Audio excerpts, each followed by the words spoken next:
कांग्रेस ने मध्य प्रदेश की माइनॉरिटी की जिम्मेदारी भोपाल के रेवरेंड अनिल मार्टिन को सौंपी। इस उपलक्ष्य में रेवरेंड अनिल मार्टिन ने मीडिया से बातचीत करते हुए बताया कि भारतवर्ष में चल रहे मसीही लोगों पर अत्याचारों को लेकर चर्चा की। साथ ही छत्तीसगढ़ में हुए नन को किए गए गिरफ्तार मामले पर भी निंदा की। साथ ही अपने दिए गए परिवार की जिम्मेदारी के निर्वहन करने की अपनी सोच भी बताई। संपूर्ण भारतवर्ष में माइनॉरिटी को दिए गई जमीन लीज पर उसका रिन्यूअल नहीं होने की वजह को भी समझाया गया।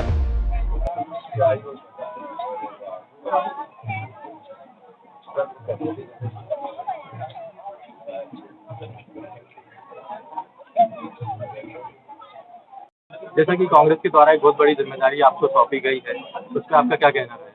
देखिए, मैं अपने को सौभाग्यशाली मानता हूं क्योंकि मैं पिछले 50 वर्षों से मसीह समाज के लिए पूरी रीति से समर्पण के साथ में सेवा दे रहा हूं। और मैं पासवान के रूप में, मैनेजर के रूप में, सामुदायिक विकास योजनाओं के रूप में, कासा के एग्जीक्यूटिव बॉडी के रूप में और अलग अलग पदों पर रहते हुए मसीह समाज की सेवा करते आया हूं।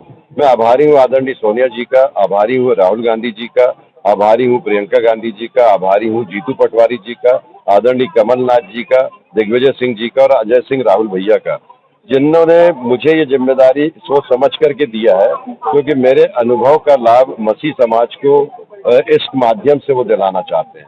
और वर्तमान समय की परिस्थितियों में मसीह समाज के पासवानों पर, संस्था प्रभारियों पर उत्पीड़न हो रहा है। संस्थाओं की मान्यता ठीक से नहीं दी जा रही है। संस्थाओं में दबाव बना करके दूसरे लोगों को उसमें भरने का काम करने के लिए दबाव बनाया जा रहा है। आर्थिक रूप से कमजोर करने के लिए हमारा FCRA foreign contribution regulation act पूरे इंडिया के लोगों का 95% बंद कर दिया गया है। जो विदेश से जो समर्थक लोग, जो दानदाता इस देश की सेवा के लिए पैसा भेजते थे, इस देश में ही खर्च होता था, इस देश के निवासियों के लिए खर्च होता था। चिकित्सा के क्षेत्र में, शिक्षा के क्षेत्र में, सामुदायिक विकास के क्षेत्र में वो सारा पैसा, आर्थिक लाभ बंद हो गया।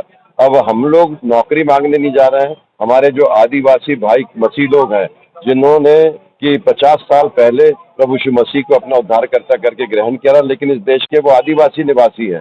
उनको जो अधिकार आदिवासी होने का मिलना था, वो सारे जांच के दायरे में आ गया है। उनके ऊपर उत्पीड़ित किया जा रहा है, उनको लूप लाइन में डाल दिया गया है। लीज हमारी रिन्यू नहीं की जा रही है। हमारे ऊपर में दबाव बनाया जा रहा है कि ये जमीन हमारी वापस कर दो, शासन इसको वापस ले लेगा।